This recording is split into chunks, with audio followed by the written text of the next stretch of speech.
कई बार जब लोग जीवन में काम करना शुरू करते हैं तब उन्हें बहुत ज़्यादा दर्द होता है, तकलीफ होती है, उन्हें बहुत ज़्यादा मेहनत करना पड़ता है और ये बात उन्हें बर्दाश्त नहीं हो पाती है।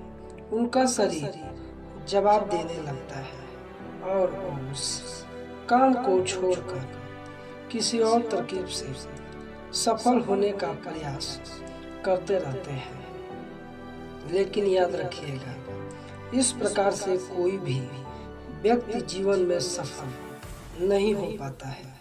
याद रखिएगा कि सफलता का मार्ग मेहनत, दर्द और तकलीफ से होकर गुजरेगा और यह आपको सहना ही पड़ेगा। तो इसके लिए आप हमेशा तैयार रहिए।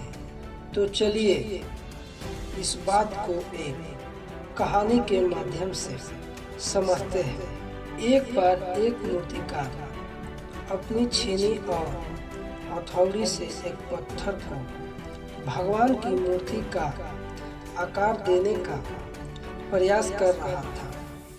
जैसे ही वह छेनी पर अपना हथौड़ी चलाता है, वह पत्थर चिल्लाने लगता और कहने लगता कि ये क्या कर रहे हो, मुझे इतना मार क्यों रहे हो, मुझे बहुत दुख हो रहा है, तकलीफ हो रही है, पीड़ा हो रही है, मुझे अपने हाल पे छोड़ दो और यहाँ से चले जाओ। मूर्तिकार ने उस पत्थर से कहता है, मुझे बहुत अच्छे से पता है कि तुम्हें बहुत ज़्यादा दर्द हो रहा है, तकलीफ हो रही है और तुम बहुत ही ज़्यादा पीड़ा में हो।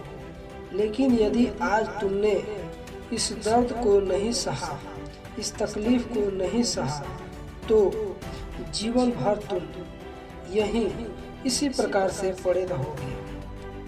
मुझे पता है कि तुम में आगे बढ़ने की अपार संभावना है। तुम एक बहुत अच्छे पत्थर हो, लेकिन यदि तुम इसी प्रकार से रहोगे तो कभी भी आगे नहीं बढ़ पाओगे। इतना कहकर मूर्तिकार औजार उठाते ही थे कि पत्थर फिर से चिल्लाने लगता है, गिड़गिड़ाने लगता है, विनती करने लगता है कि मुझे अपने हाल पर छोड़ दो। मुझे पता है कि जीवन के लिए कौन सी चीज सही है और कौन सी चीज गलत है। मुझे बहुत ज़्यादा दर्द हो रहा है। अब मैं इस तकलीफ को बहुत ज़्यादा नहीं सह सकता। मैं जिस हाल में, जो उस हाल में छोड़कर मुझे तुम यहाँ से चले जाओ। वह मूर्तिकार फिर से उस पत्थर को समझाने की कोशिश कि ज़्यादा अधिक मत बनो और अपने सब्र को बनाए रखो। थोड़ी देर और इस दर्द को सहो। यदि इस दर्द को सह लिया तो मैं भगवान की मूर्ति के रूप में तुम्हारी स्थापना करवाऊंगा और फिर दूर दूर से लोग तुम्हारे पूजा करने आएंगे और पंडित और लोग तुम्हारे सेवा करेंगे। लेकिन पत्थर ने उस मूर्तिकार की एक भी बात नहीं मानी। वह चिल्लाता रहा और अपनी बात पर अड़ा रहा। मूर्तिकार ने उस पत्थर को समझाने की बहुत कोशिश की, लेकिन वह पत्थर नहीं माना। अब मूर्तिकार भी थक चुका था और वह उस पत्थर को छोड़कर आगे बढ़ गया और थोड़ी ही दूर जाकर देखा कि एक और बहुत ही अच्छा पत्थर वहां पड़ा हुआ था। उसने छीनी और हथौड़ी उठाई और उस पत्थर को मूर्ति बनाने के लिए वो तैयार हो गया। मूर्तिकार ने छीनी और हथौड़ी का वार दूसरे पत्थर पर जारी रखा। दूसरे पत्थर को भी दर्द हुआ, तकलीफ उसे भी हुई, लेकिन उस पत्थर ने बर्दाश्त कर लिया और देखते देखते थोड़ा समय बाद उस पत्थर ने भगवान की मूर्ति का रूप धारण कर लिया। थोड़े दिन बाद उस मूर्ति की एक मंदिर में स्थापना हो गई।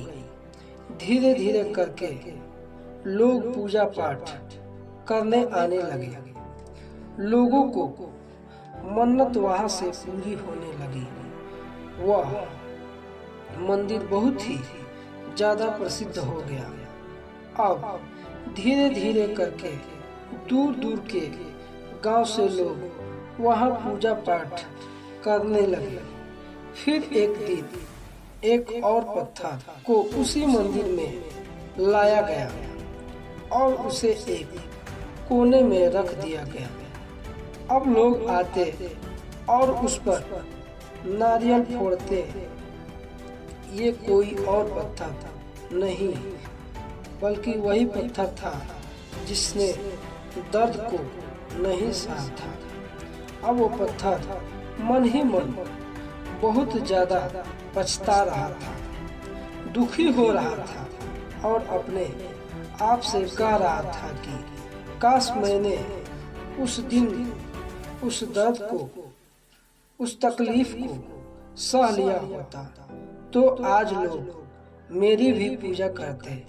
इसलिए आप भी अपने जीवन में हमेशा याद रखिएगा कि जब भी आप अपने कैरियर की शुरुआत में किसी काम को कर रहे हो, पढ़ाई कर रहे हो या कोई भी काम कर रहे हो और उसमें आपको दर्द हो रहा है, तकलीफ हो रही है, ज़्यादा मेहनत करना पड़ रहा है, तो आप रुकिएगा मत, किसी और रास्ते की शुरुआत मत करिएगा, क्योंकि कोई और रास्ता आपको सफल नहीं दे सकता है।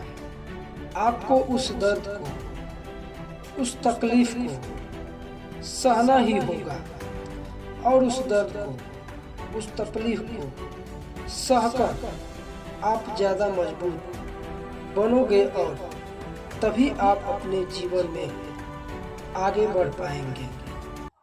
और जीवन में हमेशा याद रखिएगा कि आपको पहले पत्थर की तरह नहीं बल्कि दूसरे पत्थर की तरह ही बनना है।